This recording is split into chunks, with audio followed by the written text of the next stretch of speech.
Okay, mysteriously, my hard drive went from 5 gigabytes of free space to 0 gigabytes of free space instantly, somehow, as I, recorded the last video. That doesn't really matter. It's kind of funny Microsoft stuff, though. It was a good opportunity to delete some extraneous DC data, of course. And that's always good to delete that DC data, of course. Anyway, jockey jokes, of course. Now, I want to give a little more complete response to Jay Queen's inquiry, and I'll play it again here. So, what I'm confused about is I thought, if people get money stolen from their bank account, they don't even question if you're trying to commit fraud. Well, it goes through their fraud department, but I thought they kind of just gave people the benefit of the doubt. If someone takes money from your bank account, however, that you just say, I didn't withdraw that, so please rectify the situation. But I'm curious as to why it's not as straightforward with you here.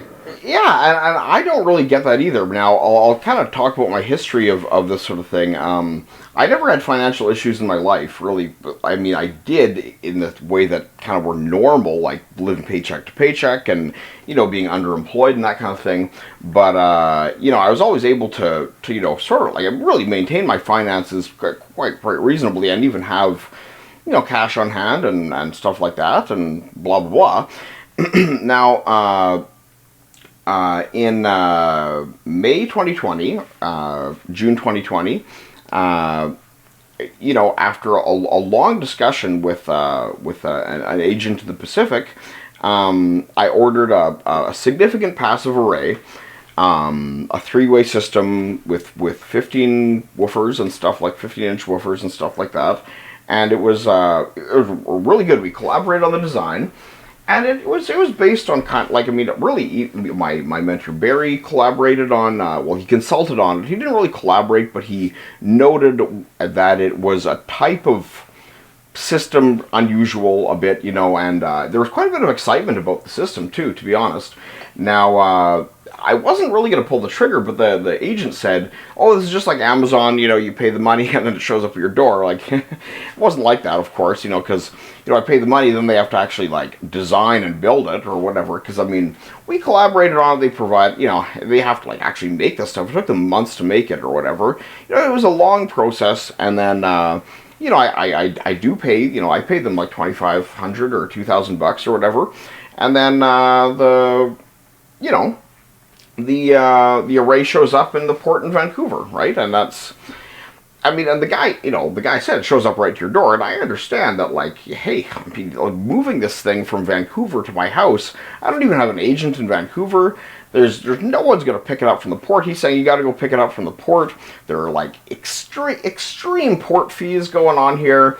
And he'd have been requesting my passport and all this stuff, identification that would not be normal for any kind of transaction like this, especially given that I'd paid the fee in full already for it to be delivered to my door according to the terms and stuff. And so I entered a trade dispute via Visa, who have been really cool, honestly, the actual company Visa, and Visa's lawyers actually go to town there.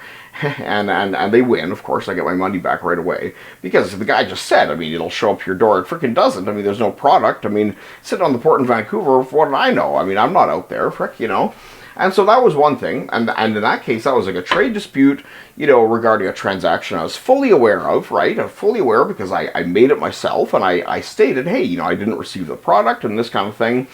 Now, that's an example of how it should go, right? You do a transaction, and I intentionally do it, right? But then it turns out to be not correct or whatever. I don't receive the product, and it's not how things go. And so I get my money back. That's normal because the guy said, of course, it's going to show up to your door, and that's not the trade terms that he actually had. And then the Hong Kong office is trying to get all sorts of weird passport information out of me and trying to pin me on this stuff. And I'm like, look, guys, this is what you said, and sorry that you hooped yourselves, but that's just the way she goes sometimes, right? EGT, right? So come on. and that's fine, and that was fine, right? I mean, that was finalized and like that through Visa's lawyers, okay? And Visa's still cool and stuff. They still help me out, actually. Now, here's the thing: is around that same time, there were lots and lots of withdrawals coming out of my account that I did not make for sure, and I wasn't highly aware of them because they were pretty insignificant. And I do make a number of purchases with my procurement outfits, for clients and also for my own business and stuff like that. And frankly, there tends to be a fair bit of cash flow through my account just throughout the years, right? I mean, that's just the truth about anyone doing this kind of work. And I mean, hey, like, if people don't know about that, that's fine. It doesn't matter. But I mean, I wasn't able to view my ledgers with CIBC after a certain point in a normal way, and I did start requesting that they kind of like, first of all, the teleservice I was hoping could go over them, and they said, no, your branch has to. And this was at the point where, I was being denied food at the grocery store because of my lack of liquidity. And I mean, I never understood that to be an issue ever. I never even considered grocery as even, I hate to say this, but I never even really considered it to be a major expense, because 40, 50 bucks here and there, you keep your grocery going, and it's not the end of the world, right? But it's kind of like you go to the grocery store, and then you go to make your reasonable purchase of grocery, and it's denied. And I mean, and then it's very embarrassing when that happens, especially at the automated tellers and stuff. You don't know if you're supposed to put the stuff back or what's going on or whatever, and this is over at Save-On, right? And after other stuff, but because normally I paid cash at the other place. Anyway, it doesn't matter, that whole thing. But, yeah, so, I mean, I'd ask, CIBC, hey, what's going on here? Where's all my money? And they'd say stuff like, well, you got to look at your account. And I'd go, well, I do. I check my account before I leave. It's got the money in there. And then I get to the grocery store and the card doesn't work. I mean, what the heck's going on? And now I see there's these unauthorized withdrawals. I mean, well, anonymous withdrawals. And they're like, well, that's your fault or whatever. I mean, the bank manager who I talked to, Hearst, over at the branch where I opened, he said this is all your fault, and he was very abusive, understanding that the call wasn't recorded. Now, the recorded calls, they're hesitant to say anything, except for you have to go into the branch.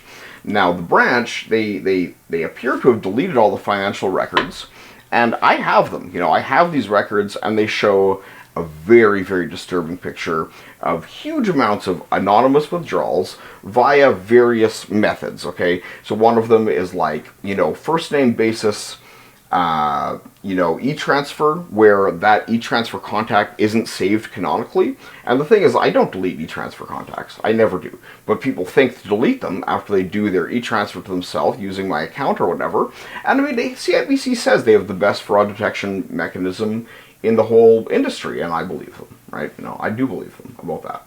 And I believe that they use it for their own benefit rather than for their clients' benefit, and I have quite a bit of evidence to show this. Now, that's neither here nor there. I mean, of course, they should certainly, I'm not even asking for my money back, right? I'm asking for them to provide the records to be of my account, since they've refused to go over my ledger, okay, for 2 years. They've refused to go over my ledger in person, and that's what the teleservice says. You have to go to the branch, and the branch won't even let me in. Like, they did for a while, and then I would, make the appointment and to finally receive my records for my account, 5433398, 818, tracking, the transfer, whatever, blah, blah, 010, that's the ABC, 818, that's the...